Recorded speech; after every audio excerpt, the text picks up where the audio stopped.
ผู้รับสมัครเลือกตั้งเป็นสสสเขตเก่าแขวงเสียงขวางลงเคลื่อนไหวพบปะผู้มีสิทธิเลือกตั้งอยู่บ้านใหญ่นายองท่ามกลางบรรยากาศที่ทั่วภาคทั่วกองทัพและทั่วปวงส่วนลาวทั้งชาติเว้ารวมเว้าเฉพาะแม่นแขวงเสียงขวางกำลังก้าเกียมให้แก่วันเลือกตั้ง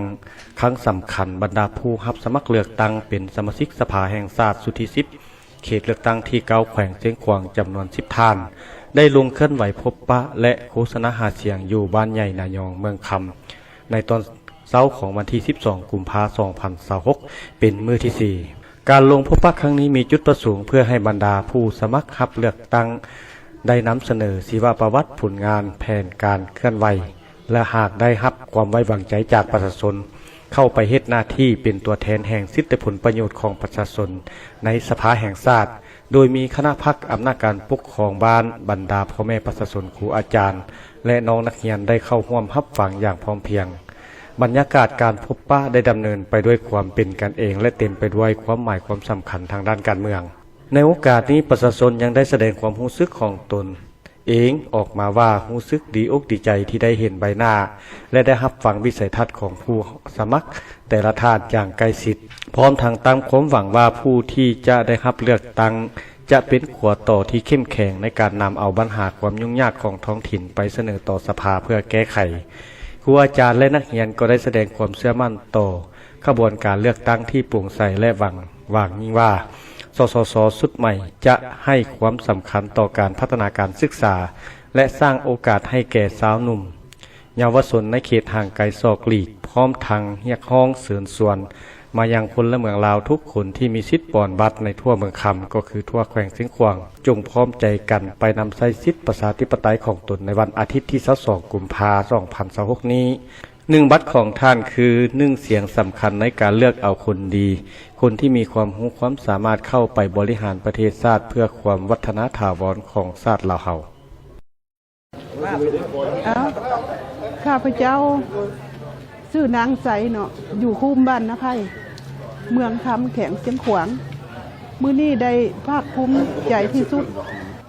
แล้วขอเชิญชวนพวกเขต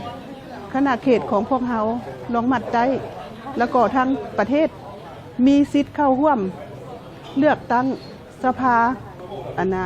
ของพวกเฮานี่สุดที่10เนาะขอเชิญชวนอายุ18ปีขึ้นไป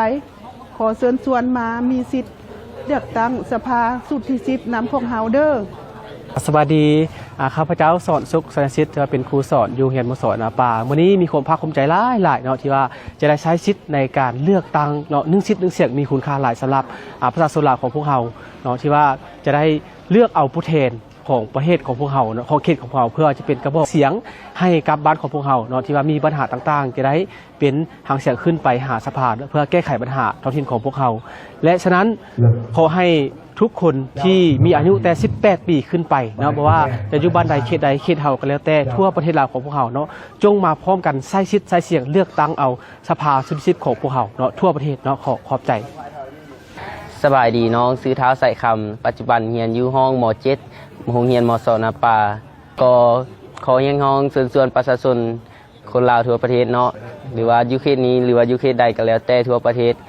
เนาะขอเชิญชวนน้องผู้ที่มีอายุ18ปีขึ้นไปเนาะสามารถใช้สิทธิ์ของตัวเองเพื่อ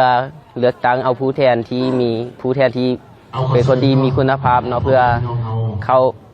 ในสภาสบายดีน้องเองชื่อว่าทุมคำตอนนี้น้องเรียนศึกษาอยู่ที่โรงเรียนม.ส.ปาชั้นม.7 เนาะปีนี้น้องก็ได้อายุ18ปีแล้ว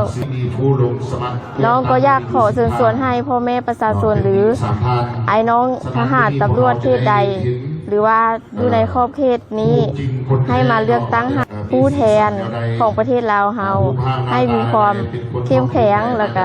มีความกระตือรือร้นให้แก้ประเทศเฮา